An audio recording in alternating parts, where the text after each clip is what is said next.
Today we're going to talk about summarizing a story that we read. A summary is something that just tells the main events of a story. It gives what we might call the gist. Just give me basically what happened, but we don't want to include our own opinions or judgments of the story. Why is it important to not use your opinions or judgments? Well, you're trying to give a clear and accurate picture of what happened in the story to inform someone.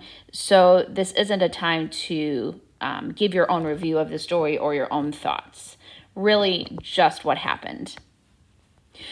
A summary is different than retelling because in a retelling, you're literally retelling every event that happened in the story. It's giving all the important details, getting super specific, and it's longer. So think about the last time you were eating lunch with a friend and they started talking about something that happened to them, and they were literally going into every detail, every moment by moment, what each person said, and so on. And you probably tell them, like, okay, this story is getting too long. Just give me the most important points.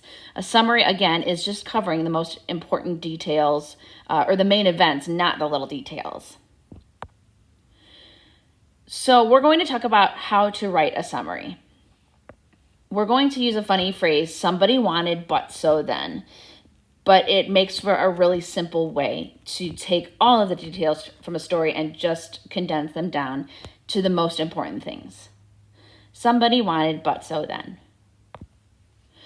Somebody stands for who is the main character, who is the main person in the story, but this could also sometimes be what is the story about, like the main subject or group of people. But to keep it simple, we're going to just go with who is that main character in the story. Sometimes you're going to have to choose between a couple of main characters, but we'll talk about how you can write it in slightly different ways, still using this somebody wanted, but so then. Wanted is what does the main character want? So in each story, the character is going to have a motivation or something they're trying to achieve. So the wanted is what is motivating them in the story. The but is what is the problem? What is the conflict working against them? It could be a circumstance, some event, or it could be another person in the story. Think about our types of conflicts like man versus man versus self. This is where that conflict comes in. So then how is the main character going about trying to solve the problem, to get themselves out of the conflict? Then is the resolution to the story. This could be just one event getting resolved because in reality, we might go through several cycles. The character solves one problem, but then something new comes along. So just how the conflict that we were talking about just previously gets worked out for them. Somebody wanted, but so then. Let's practice this somebody wanted, but so then technique to summarize the short story. Thank you, ma'am. Remember, that was our character, Mrs. Jones, with the stolen purse and taking Roger back to her apartment. So let's fill out all of these pieces about thank you, ma'am. And when we're done, we're going to put them all together into a short summary. So in thank you, ma'am, the somebody really could be Roger or Mrs. Jones. You could use either of our two main characters in the story. I'm just going to start with Roger. So I'm literally just going to write Roger in the somebody. Then I have to ask myself, what did he want in the story? Well, the story starts off with him robbing Mrs. Jones. So he wanted to do that, but I'm going to add in there too why. So Roger, he wanted to pickpocket Mrs. Jones because he needed money to buy new shoes.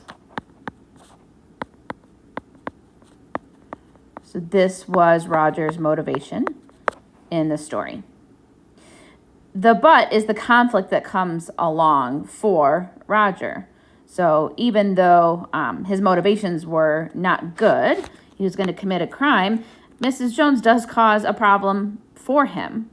So my but here is going to be, but Mrs. Jones overpowers him. So you notice I'm not going to go into every detail of like how the bag broke. I'm just going to give the most important points here. But Mrs. Jones overpowers him and basically captures him. Remember, she could be taking him to jail, but she doesn't. So Roger doesn't really have a choice in here, but how does the problem start to go about getting solved? What I'm just going to say from there is after she's grabbed onto him, so she takes him back to her home.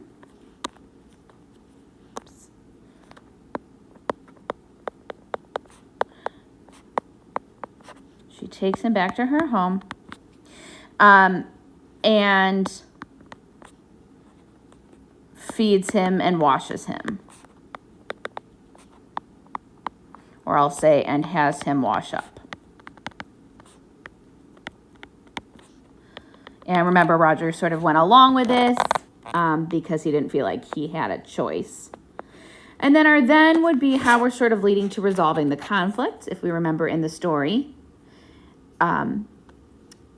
At the end, she's fed him, she's washed him up, she's talked to him, made him promise that he is not going to do it again. And then she gives him, or I'll say Mrs. Jones. Mrs. Jones gives Roger the $10 he wanted to get his new shoes and sends him on his way.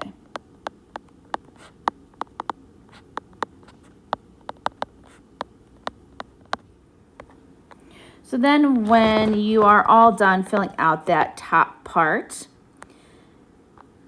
putting it together is really literally just rewriting it so that it flows and sounds in just such a way that if someone, a friend or family member, read the summary but hadn't read the story, it would be clear to them the main events of the story. So you can see that I took the time here. I added the title, Thank You, Ma'am. Thank You, Ma'am is the story of a boy who tries to rob a lady named Mrs. Jones because he needs money to buy new shoes. But Mrs. Jones catches him, so Roger lets her take him back to her apartment where she feeds and washes Roger. Then she gives him the money for the shoes he wants and sends him on his way. You can see and hear that I used some of that but so then language in the story. And again, I did not reinvent anything down here. I literally just took the pieces I had put together or started to put together up here and just connected them down at the bottom. And that is how you write a simple summary of a story.